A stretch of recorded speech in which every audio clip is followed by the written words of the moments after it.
Hello and welcome to Kingston Now. I'm Jimmy Buff. This week we're in Uptown Kingston where a bunch of new businesses have recently opened their doors, including Carole Shiber Designs. And with us now is Carole Shiber. Hi. Hi, good morning, Jimmy. How are you? I'm okay. How are you? I'm great, thank Good. you. This is a beautiful place that you've got here, and these designs are exquisite, and they all originate in your brain, don't they? They do, and my heart. And your In heart, my of course, yeah. So tell me about the origins of Carole Shiber Designs and how you ended up to be on the corner of Fair and John Street here in Uptown Kingston. This is my first permanent store, but I've been in business 24 years. 1989 was when the whole thing was really conceived, but I've never had a permanent store until now. So tell me, so what led you to have a permanent store?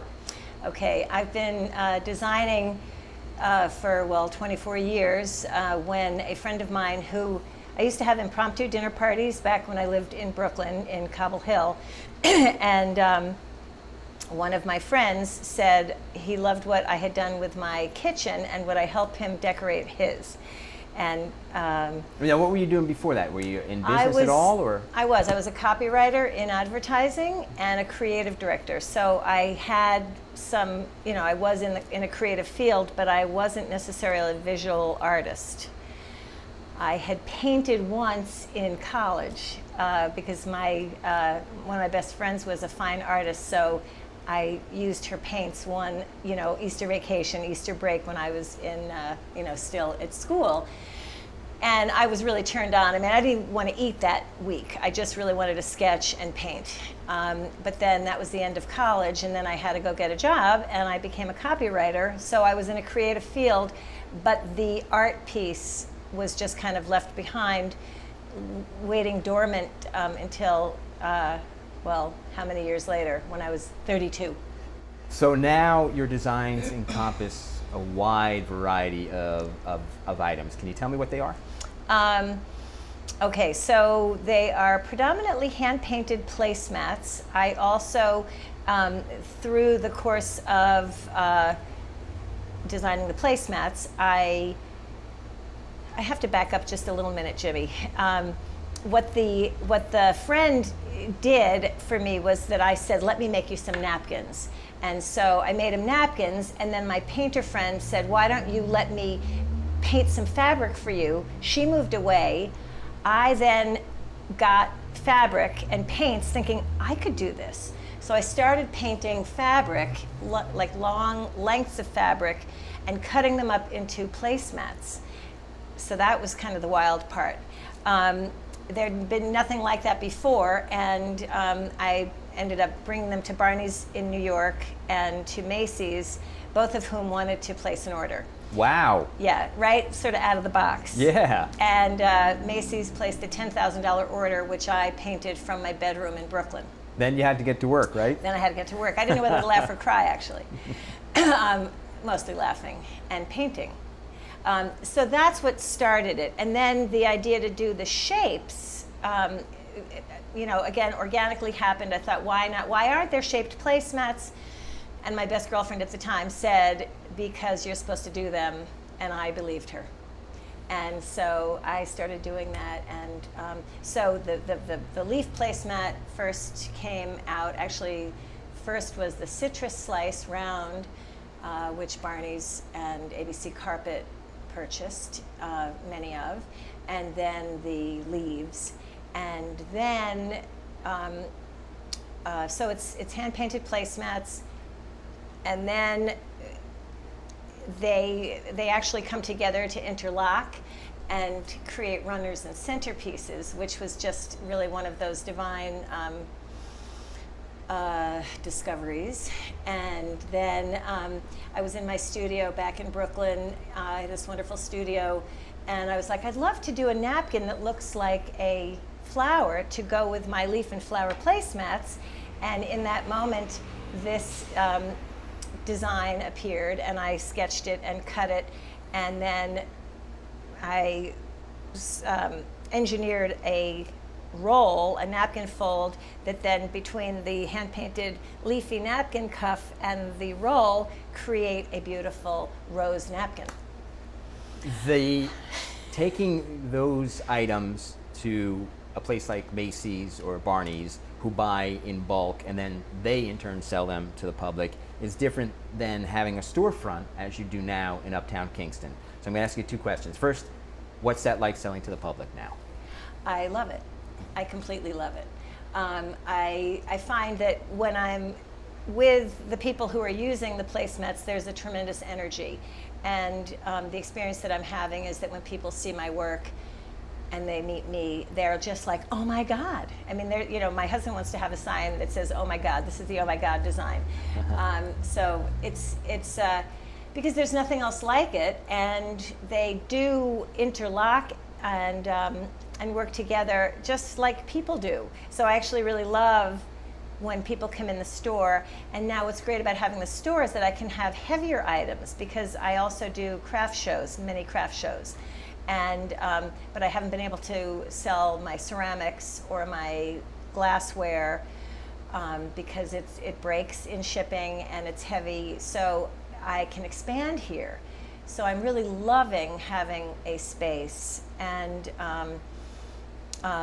you know, where people can come, my customers that know me from craft shows, my neighbors. Well, that's the next question is, yes. So why Uptown Kingston? Oh, I love Uptown Kingston. I live a quarter of a mile from here. We moved to Kingston 10 years ago from Brooklyn. We went up one side of the Hudson and came down the other and got into Kingston. We were walking around Kingston. My husband said, I like it here. I said, I do too. And so did my daughter. And so we moved up and have really loved the energy of Uptown. It's artful. It's, you know, the galleries are wonderful, the coffee, you know, we're getting some wonderful restaurants. We can walk here, and coming from Brooklyn, that was important because we could walk everywhere when we were in the city. Here we can walk from home up to a gallery, to a restaurant, to my store. It's as hip as Brooklyn, and yet with all the charm of like 20, 30 years ago. Small town fabulousness. If people want to see your designs, can they go to a website? Yes, they can. That would be www.caroleshiber.com. And the Carole has an E. And the Carole has an E. Carole, it's a beautiful store. Good luck with it. Thank you very much. You're watching Kingston Now, and next we're going to head across Fair Street to check out another new establishment, this one called the Art Riot. Stay tuned.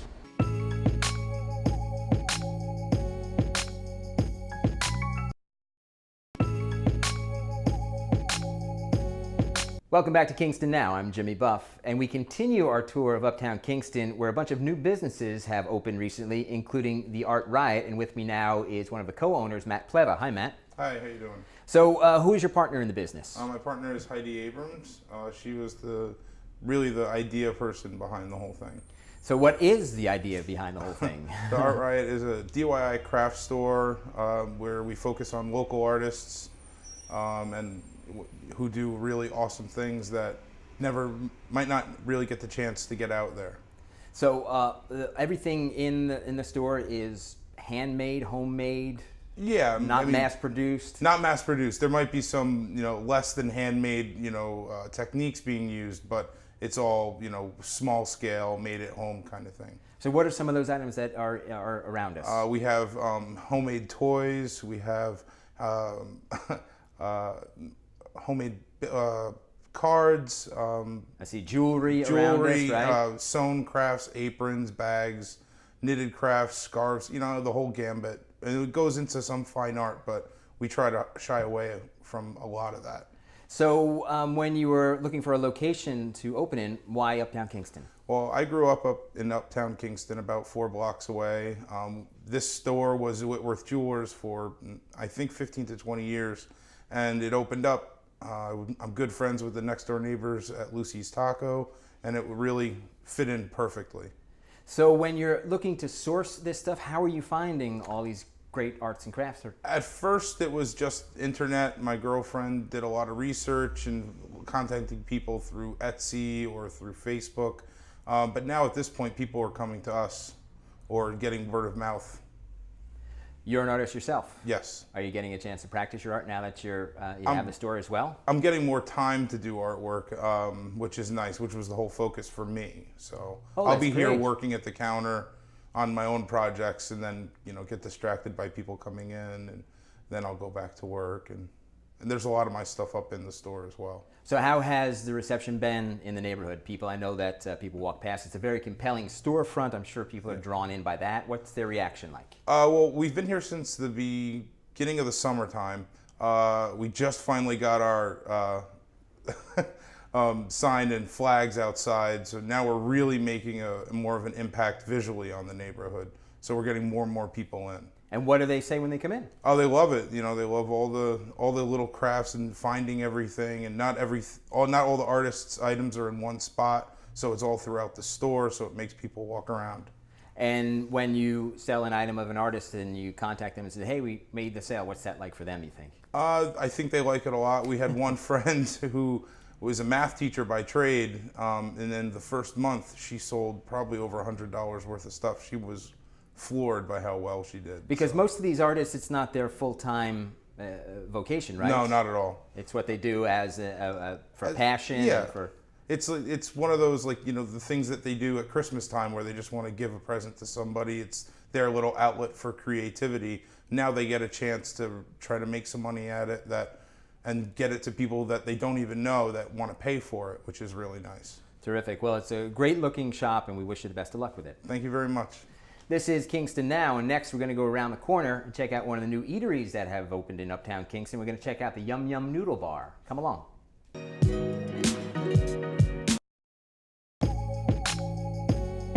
Hello and welcome back to Kingston Now. I'm Jimmy Buff, and this week we're in Uptown Kingston checking out some of the new establishments that have opened up recently, including the Yum Yum Noodle Bar, and with us is the newly promoted manager, Lindsey Pfundstein. Hi, Lindsey. Hey, Jimmy, how are you? It's funny because just before the cameras rolled, I said, how long have you been managing? You said...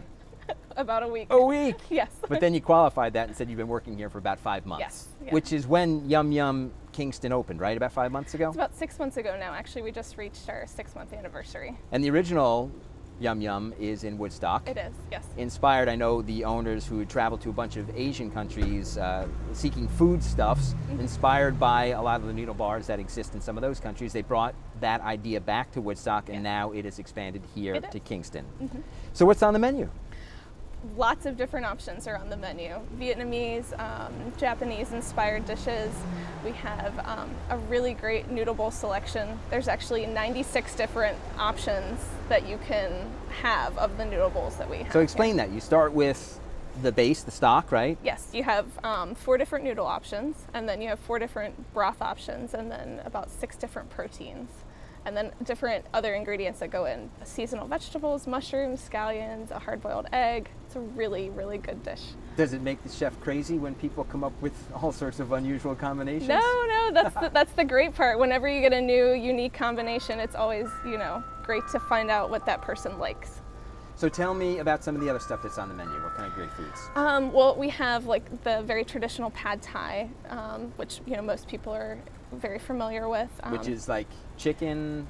Actually, we have no protein in ours, just egg. Yeah. Oh, okay. Yeah, so it's wide rice noodles, the soy sauce that's sweetened, and then a little bit of scallions and sprouts. It's a really good foodie dish. Some of the other more traditional dishes that we have too are the watermelon and pork salad. So you've got really crispy pork belly, pickled watermelon. It's a really fresh dish. Are we talking about seriously spicy food, or can that be sort of mitigated to the person's taste as well? It can be mitigated, yeah. If you like a spicier pad thai, we can make it spicier. Some of the dishes, our jungle curry is actually one of the hottest dishes. It does have Thai chilies in it. But I would say most of our food is not very spicy. And do you need to be chopstick proficient to eat at Yum Yum Noodle Bar? We don't look down our noses. No, you do not need to be chopstick proficient. So you're taking some time out of a busy lunch hours. When we first came up to you this morning to ask you to do this segment, you hadn't yet opened, and then I came back a short time later, and man, you're slammed. Yes. It's a weekday in the middle of the day. Is that who your clientele is mostly? Yes, we definitely have a lot of business people from the area who come in and eat with us. A lot of regulars know me by name, I know them by name. It's a really great, place to be in. And weekends, the character of Uptown Kingston changes a bunch. What's that like here? Weekends, we get more families coming in, more out-of-towners, you know, so it's not as many business people coming in. You know, you're not seeing the professional dresses anymore. It's more, you know, at a quick, informal place that, you know, you can pop in and pop out of really quickly. Now, you're sort of tucked around the corner from Wall Street, where a lot of the main restaurants in the area are located. Are you, how is the word, is it just people walking by? Is it word of mouth? Is it people who hear about the place from Woodstock? It's interesting, actually. It's a wide range of different people coming in. We have a lot of people coming over from Woodstock who didn't even know we were here, and they just happened to drive past and were like, what? The noodle bar is here as well? We have a lot of business people in the area who have heard their coworkers say, like, oh, you have to go over to Yum Yum Noodle Bar and try it.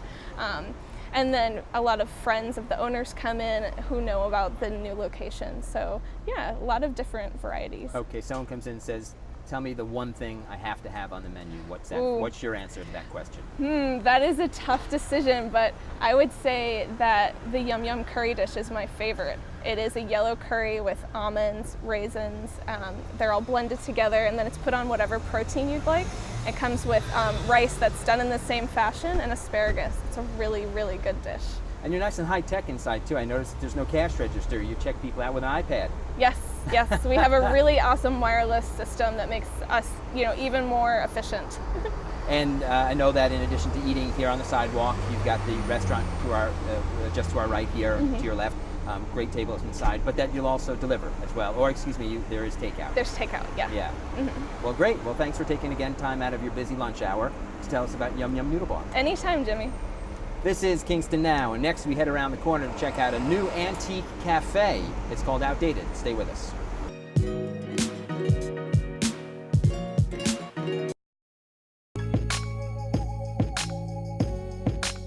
Welcome back to Kingston Now. We are at our final stop on our tour of new businesses in Uptown Kingston. We're at Outdated, an antique cafe with one of the co-owners, Tarah Gay. Hi, Tarah. Hi, Who's your other co-owner? Gabriel Constantine. And what is an antique cafe? This is an antique cafe, a place where you can go and have a great breakfast or lunch and buy anything you want in the store. Which happens to be an antique. That's right. It's an extraordinary store. How did those two seemingly divergent things come together? My partner has been buying and selling antiques for his whole life. It's a shared interest for the two of us. Also, we love great food. I love to bake, so we combined our two top interests into this shop. And is that how it is sort of divided? Is that you do the No, food it's part? all together. Oh, that's Yeah. good.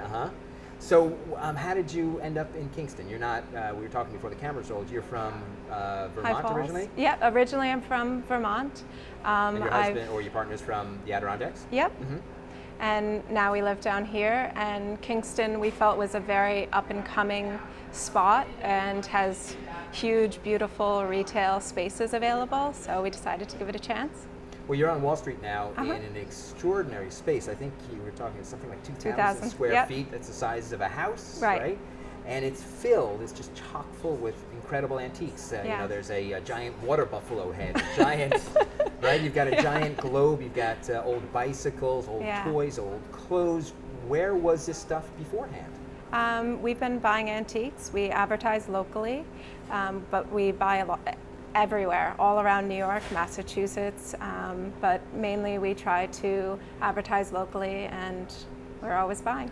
So where was it stored beforehand? We had an old barn, and we have our two houses pretty filled with things, and also we have a couple of storage units. So how did you decide what went on the walls? What went on the walls? We tried to have a lot of local things, local to Kingston for this space. Sure, I've seen like references like old train signs Right. that reference some of the stops on the line between here and New York City. I Right. saw a sign for something, it looked like the Mohawk Mountain House. Is Yep, that- yeah? exactly. We also try to have an eclectic mix. So we have paintings, things from the Art Deco period, things from the 50s. So we try to keep it really diverse. And people will come in and buy antiques specifically for some of the stuff and then look up and then there's some food. What kind of food is there? Absolutely. We have breakfast and lunch all day. We also have baked goods. We try to use as much local, natural, organic foods as we can. We are right outside on Saturdays is the farmers market, so we try to source a lot of our produce from them as well. You've got some great old furniture, some great old chairs. We're Yep. sitting at a terrific old table here. Yep. And I noticed that people come in when they order their food, they go immediately to the chairs that are antiques and you're selling, but they use them as well. Yeah. That you're encouraging of that. Yeah. We're absolutely encouraging of that. It's an experience to be here, and we like it to be you're sitting in the things that are for sale. Also, our plates and our dishes are for sale that you're drinking your coffee out of. So It's nice. I mean, there's sort of a community of people who are coming in for the food and looking at the stuff, but also people who are regulars as well. yeah, absolutely. What is the turnaround on some of the antiques? You know, are you moving stuff in? Oh, moving we're stuff out? constantly moving things in. Every few days we move more things in. We have a lot of vintage clothes. We're in and out with that. Anytime if this farm table is sold right now, we have a couple of others that we would bring in to replace it. We finished the interview first, though, right? Absolutely. And your partner's out on is he at a He's antique out. show? Yep, he's out buying at an antique show right now in Massachusetts. Well, it's a fabulous looking place. The coffee I had before is terrific. I know the Thank food you. from everyone I talked to in the area, they love the food. And it's just so much fun to look at all the stuff on the walls. So good luck with Outdated. All right, thank you so much. That's it for this week's show. Our thanks to Carole Shiber Designs, the Art Riot, Yum Yum Noodle Bar, and Outdated Antique Cafe. I'm Jimmy Buff. You can archive our shows on our YouTube page. I'll see you next time.